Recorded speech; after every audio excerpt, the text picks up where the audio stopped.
In the heart of the faraway realm of Neverland, there is a magical place called Pixie Hollow, where Tinker Bell and the rest of her tiny fairy friends live, work and play.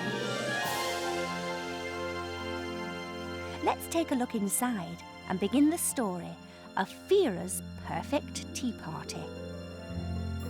Beck was in the courtyard chatting with Twitter, Influent Bird. Beck is an animal talent fairy who can speak all animal languages. "Hey, Beck," said a voice. "What are you doing?" It was Tinker Bell. "Hi, Tink," Beck replied. "I'm just waiting for Fira. She's planning a special tea party for her fellow light talent fairies, and I said I would help her." Tink smiled. "Oh, I bet she'd love some flowers for her party. I'm off to Lily's garden." Fira finally came outside, holding a large stack of flower parasols, periwinkle shell teacups, and cobweb table linens. She had been running around all morning trying to make sure that everything was just so. "Let me help you," Beck said, holding out her arms. Fira handed her a stack of parasols, and they lifted off into the air. "Where are we headed?" Beck asked. "That pretty clearing right over there," Fira replied. "Oh, Firefly Thicket," said Beck. "That's odd. I have a funny feeling about something." And so the pair fluttered to the clearing that Fira had already filled with tiny tables and delightful decorations. "Oh, Fira, this is simply delightful." Fira finished placing one of the tablecloths on a mushroom table and stamped her foot. "I knew I should have gone with sky blue silks. Shall I start setting the table?" "Why don't you start setting the tables?" said Fira distractedly.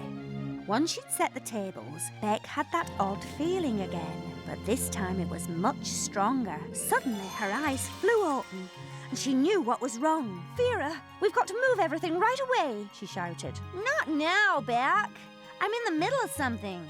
She had just noticed that there were two purple seats next to each other, and that simply would not do. "But said Beck. Fira held up her hand for silence, but Beck had to interrupt. "We have to move everything right away because..."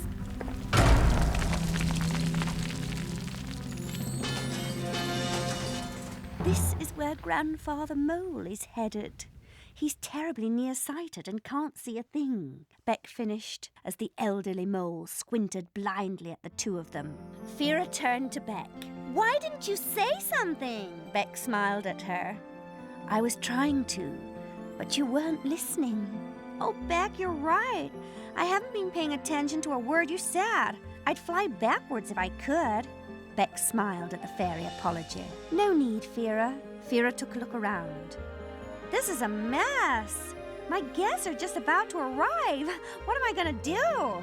Beck whistled, and a line of ants suddenly appeared. "Don't worry. These hard-working ants will get this place spick and span in no time. We'll just let them carry off the crumbs as payment." "What did he just say?" "He said he was on his way to the musical concert in honor of Queen Clarion." "But he's a day early." "He said, 'Oh, well, may I have another muffin?'"